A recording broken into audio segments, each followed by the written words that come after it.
Honestly, I don't know a lot of videographers or creative entrepreneurs who have the same background as me. So as a first generation Indian American woman who is now a videographer running my own business, I hope that by sharing my own journey that I'm able to inspire others who might not think this is possible for them, because it is.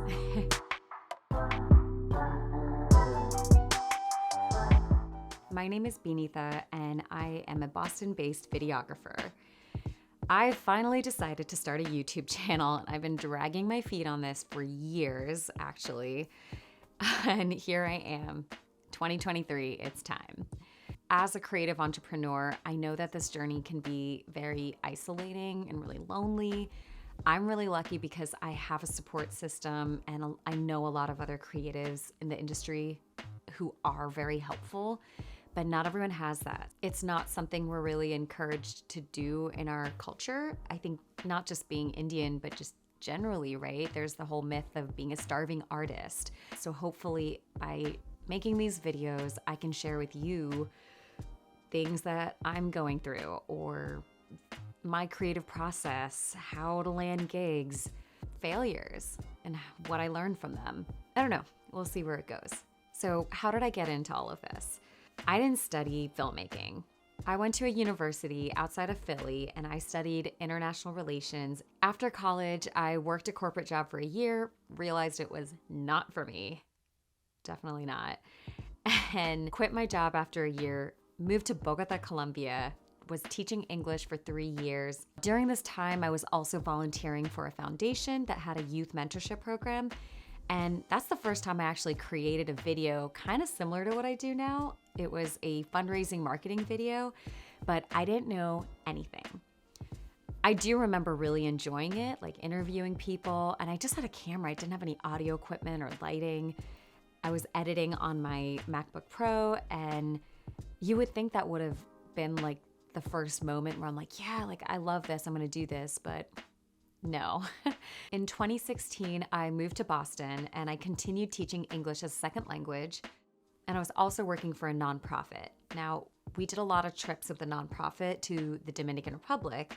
So that was actually the first time, July 2016, I bought my first DSLR camera, a Canon Rebel T6, and I documented the trip.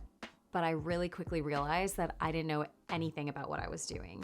So when I came back to Boston from this one trip, I found this group through Instagram called Portrait Me. And that's actually how I learned everything about photography, was just through that community, the friends that I made through practicing and through, honestly, YouTube videos.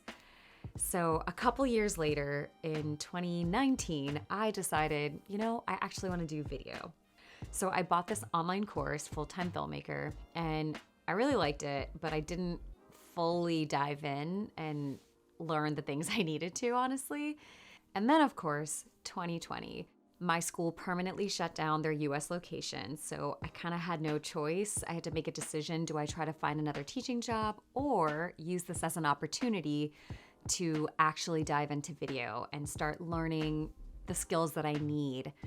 And that's kind of where it all began. And now here we are, January 2023. I've met the most incredible people and learned so much by working for production companies, other videographers, landing my own gigs, and just kind of seeing where it all takes me, but trying to be a little bit more intentional this year. So I will talk about everything in my videos. If you want to follow my journey, please feel free to subscribe, to share it with others who might be interested, or I don't know, make your own videos and leave a comment, reach out. Like, I would love to make this something where I actually get to connect with others. So thanks for watching and stay tuned.